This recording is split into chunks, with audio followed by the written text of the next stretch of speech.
My heart is overflowing with a good theme. I recite my composition concerning the king. My tongue is the pen of a ready writer. You are fairer than the sons of men. Grace is poured upon your lips. Therefore God has blessed you forever. Gird your sword upon your thigh, O mighty one, with your glory and your majesty. And in your majesty ride prosperously because of truth, humility, and righteousness. And your right hand shall teach you awesome things. Your arrows are sharp in the heart of the king's enemies. The peoples fall under you. Your throne, O God, is forever and ever. A scepter of righteousness is the scepter of your kingdom. You love righteousness and hate wickedness. Therefore, God, your God, has anointed you with the oil of gladness more than your companions. All your garments are scented with myrrh and aloes and cassia, out of the ivory palaces by which they have made you glad. King's daughters are among your honorable women. At your right hand stands the queen in gold from Ophir.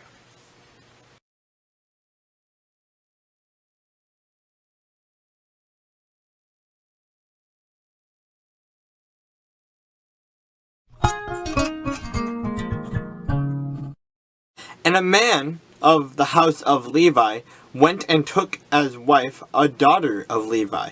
So the woman conceived and bore a son. And when she saw that he was a beautiful child, she hid him 3 months.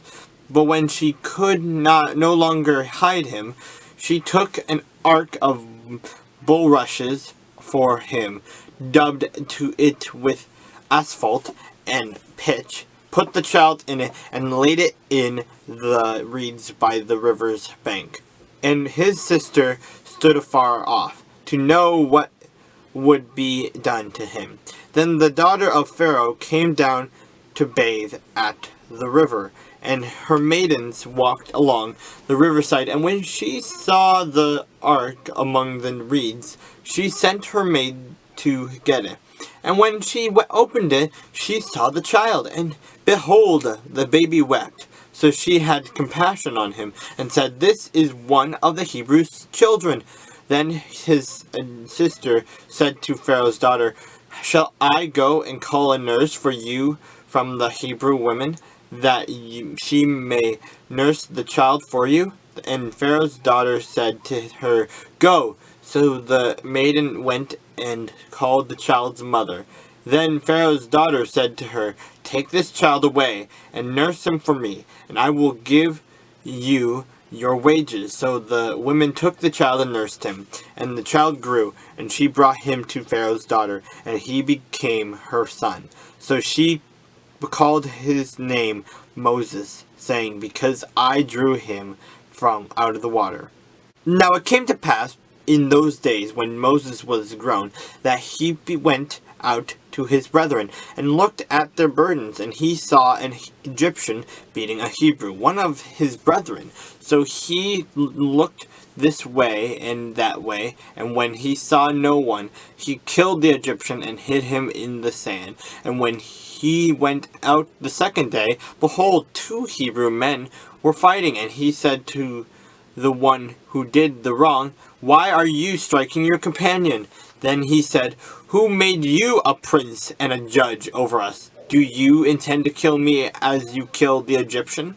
So Moses feared and said, Surely this thing is known.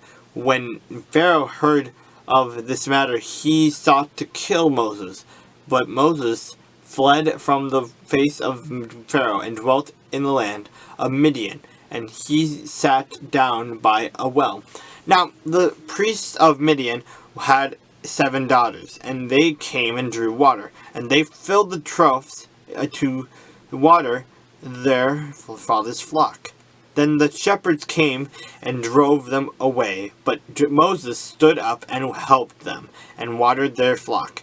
When they came to rule their father, he said, how is it that you have come so soon today?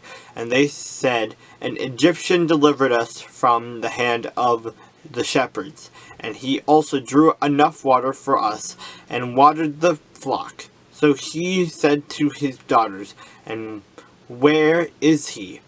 Why is it that you have left the man? Call him, and he may eat bread. Then Moses was content to live with the man, and he gave Zipporah his daughter to Moses, and she bore him a son. He called his name Gershom, for he said, I have been a stranger in a foreign land. Now, it happened in the process of time that the king of Egypt died. Then the children of Israel groaned because of the bondage, and they cried out, and their cry came up to God because of the bondage. So God heard their groaning, and God remembered his covenant with Abraham, with Isaac, and with Jacob. And God looked upon the children of Israel, and God acknowledged them.